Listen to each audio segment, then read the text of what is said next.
Speaking to reporters outside of the Red House on Friday evening, Prime Minister Kamla Persad Bissessar addressed questions about one of the government's first major appointments, the new Speaker of the House, Jagdeo Singh.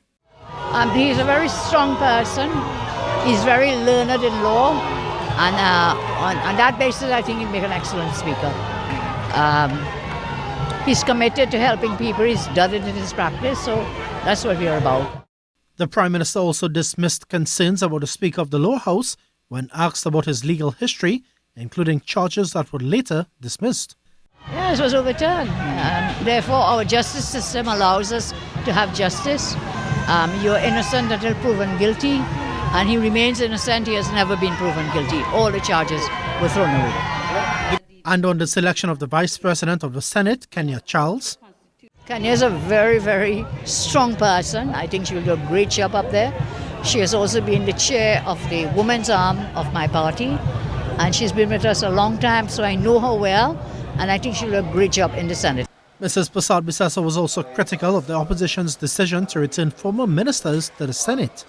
I'm sure they are very happy. It points to me where the opposition is now going. They're bringing back persons who have been rejected. Of course, that's okay to bring back into the Senate legally, but they were there for 9 years, and all the policies and programs they presided over did not help the people of Trinidad and Tobago. So being in the Senate, I can't see that giving them and their party any great lift. And the composition in other words, it is clear that the 1% is still in charge. When you look at some of the members of the PNM Senators' bench. And the Prime Minister also expressed hope for a more respectful and collaborative parliamentary environment.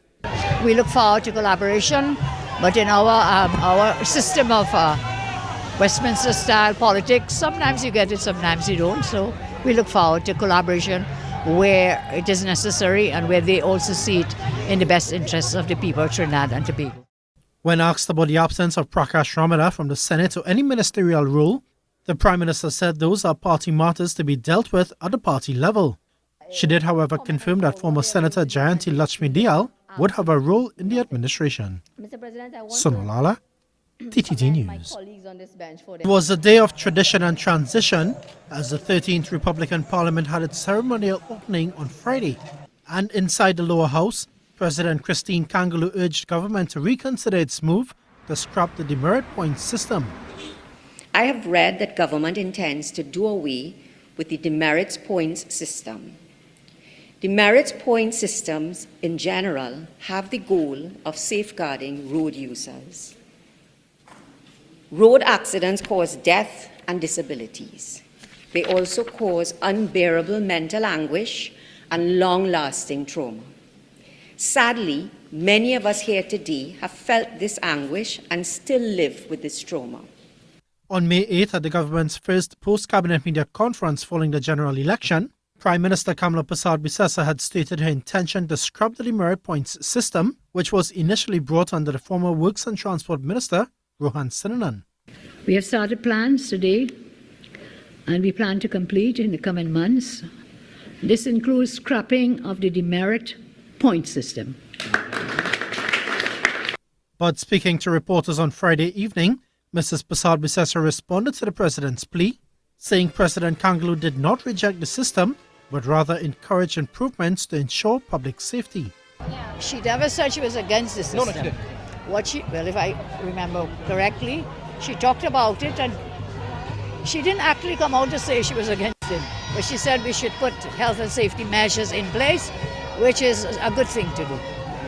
Just prior to the April 28th general election, then Transport Minister Rohan Sinanan had promised that the system would be reviewed following complaints from motorists.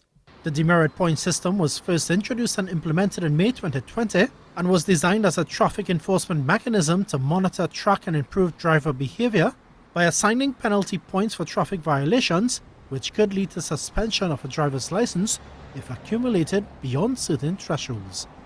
Sonolala, TTT News.